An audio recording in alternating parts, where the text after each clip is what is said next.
It sickens me how people can judge something, make comments about it, but don't know the facts. It sickens me how someone can look at something one time and determine that it's not worth its weight. I see this all the time. I still see this discrimination against backpack rain covers. Come on, man, what's wrong with them? I like them. Why don't you? But in all seriousness, I'm here to talk about backpack covers. I think they're worth their weight in gold. If you sit back and look at the positive contribution that it actually provides to an average outdoor man, that is one, trying to protect your gear. Now, what do I mean by that? First off, we all know pack covers don't work in the rain, and I don't use it for the purpose of rain. Now, it does help, but we all know that the section between the back of your back and back of the backpack is not covered, and so water can still seep through. That's the reason why I have my compactor liner to avoid all that. With the pack rain cover, it not only protects from the rain, it also helps protect it from the sun. I can't tell you how many times I've gone out and I've seen other people with their backpacks like just worn and torn down. You can't sit back here and say that the pack cover is not worth its weight in gold. Now, another thing you also have to look at is that with the pack cover, it allows you to create a natural pocket. One of the things I've done when I've gone backpacking is that I've wanted to take off my hat, I wanted to take off my gloves, but I don't have a lot of pockets in the front part of my backpack. And in some of my videos, I have worn a rib chest, but the only problem with the rib chest is that it's extra weight at the end of the day. Now, don't get me wrong, it's worth its weight in gold. Probably if I do some winter camping, I might take it with me because I probably want to carry some extra stuff for survival reasons because I'm out there, true winter camping. But for now, I see no need for it, just for the simple fact that I've been able to make do without it in regards of my selection and gear and how I set everything up. Not only does the rain cover offer a pocket, protection from the sun, and somewhat protection from the rain, it also can protect your stuff on the ground. I've gone out backpacking in the rain, and anyone that's out there knows that it's miserable setting your stuff up in the rain. It's miserable laying your backpack down on the ground. There's a level of misery that you wish you didn't have to endure. Unfortunately, you will. And so with the Rainfly, you can lay it on the ground, lay your backpack actually on the ground, open it up, and then from there you can position it to where your backpack is on top of the Rainfly and you can start to take your things out that you need. And I've noticed that because I've done that, again, it protects some of my items from the ground so it's not completely thrashed. I'm not going to say it's not going to be wet, but it's not going to be completely thrashed. Another reason why rain pack covers are awesome is because you can use it to actually take all your food if you're the type of person that doesn't have a bear canister, or if you're the type of person that is not going to spend the money on or don't have the means of buying a high-speed low bag bear bag. You can put all your food, all your scented items, your cookware, anything that you are afraid that bears are going to get attracted to in the Rainfly. Cinch that bad boy all the way up where it's completely sealed, so it's its own stuff sack, you know what I'm saying? And then from there, throw it up in the tree, and then boop, there you go. Now, for those guys that are hammockers, as I like to call them, you like to hammock when you go on a backpack, a rain pack cover is awesome just for the purpose of when you hang up your backpack around the tree, okay, you can actually rig it to where you can have a line go into, hook around the little loop hook that's on your backpack, have the pack cover on the back part of your backpack, have it wrapped around completely, so the mushroom size or the size that you cinch up is towards you, and cinched up nice and tight. Now, that only works if you have a bag or a rain or a pack cover that is big enough to do that, and the one I have currently right now is big enough to do that.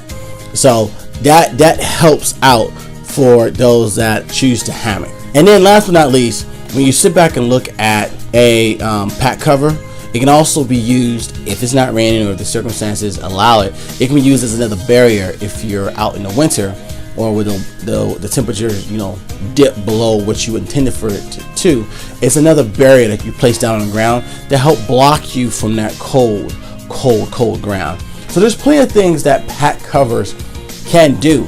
You just have to give it a shot. I want you guys to take another look in regards to you handling your pack covers. Just don't discard it because they do have some level of worth. So now the pack cover that I have always used is that black one that I got from Mountain Smith. Tried, tested, and true. Love that thing. However, it's not past its life expectancy, but right now for what I need it for, it's not holding up to what I want to do it or use it for. If you notice on my last trip, the cover was completely hanging on for dear life, and it wasn't completely cinched down like I like to have it. So with this being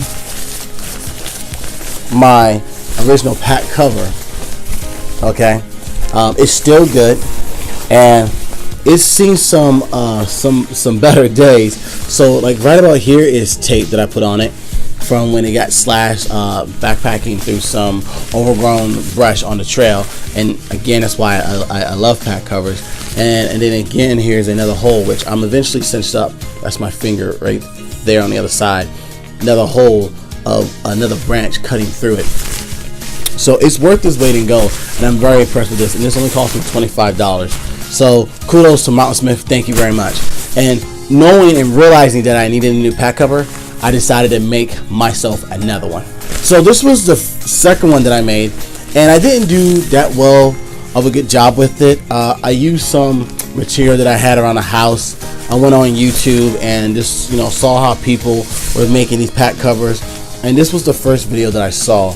Now I can't tell you, it gets the job done. It works well enough right now, but the issue is that this like different coloration in blue compared to this is some sticky stuff. It's like a plastic silicone material to help block the rain from getting through, because this was originally a tarp. And so the issue that I have, it gets very hard to cinch this down like so. I mean, overall I was impressed because I was able to do it, but I wasn't impressed because it wasn't big enough and it didn't give me what I need. Now, am I getting rid of this? No, I'll probably keep this, use it for another, backpack or for another reason, because it's extremely lightweight, really lightweight.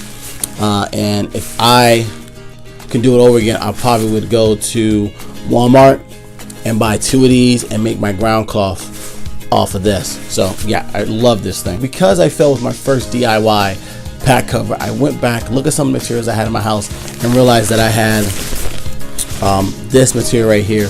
I want to say it's Robux, and I went back and looked at another YouTube video that showed me how to make the pack cover, and I saw something different that I didn't see the first time, and so I went with that. And so I created this gray pack cover that has more of a coverage around the backpack, thus allowing me to get underneath completely, to lock in my bottles, to lock in the reflectant that I had underneath. Because what ended up happening is that I stopped carrying my tent inside my backpack, especially because of the wintertime. In the summertime, I'll be able to do that, but right now in the wintertime, I don't have that luxury, and so it's on the outside of my backpack at the bottom. I wanted to make sure I protected my tent, I protected the ground cloths or the sleep pad for Olsen and myself, because I do plan on taking them out on some more trips. And this right here offers me that luxury. And one of the things I will do in the future is that the next backpacking trip that I go on, I'll definitely give a chance or take a chance to show you guys what this looked like with the gear that I would carry for the wintertime. Because something I didn't take into account, and something that most people that are getting in the winter don't think about, is that when you're winter camping, you need to carry a saw. It's a good idea to carry a hatchet, and it's a good idea to carry an axe. One of those few items. Hey, Olsen. Hey, buddy. Hey, buddy. Hey, what's going on? What's going on, you raggedy dog? You need some love. Need some love. Need some love. You just hitting that, huh? Your tail just on fire, huh? Probably gotta go pee-pee, don't you? Probably gotta go pee-pee. Sorry, y'all. Dog break. You okay? You okay? Oh, this is okay. Stay right here. Daddy has to finish the video. So with that being said, knowing that I have to carry that many items, I want to be sure that I have the full coverage that I need when it comes down to protecting my gear. And I want you to think about something. And I've done a lot of research into this. A lot of guys that do backpacking in the winter, I noticed that they don't do a lot of big miles. They maybe do like 3 to 5 miles. And you can correct me if I'm wrong, because I haven't really gotten into it. You know, like in the wintertime when it snows, they do 3 to 5 miles, and then they set up camp. And they set up camp somewhere that allows them to get water, cook their meal, be protected somewhat from the wind and all that good jazz. So I'm thinking along the same lines regarding how I plan on going winter backpacking. I'm not saying you have to carry the saw, the axe, the hatchet, but you're gonna have some cutting tools with you, and so expect that in the future. I will be having some things with me like that. I already have a saw, so I just gotta get me a nice little badass axe or hatchet. So with that being said, reconsider your pack cover. It might be a lot more worthy, or has a lot more worth than what you initially think. So with that being said, I'm Papa. Thank you so much for tuning into Epic. Again, if you like my content, please like, subscribe, share, and as always, leave a comment down below. And with that being said, I can't wait to see you guys outdoors. Peace.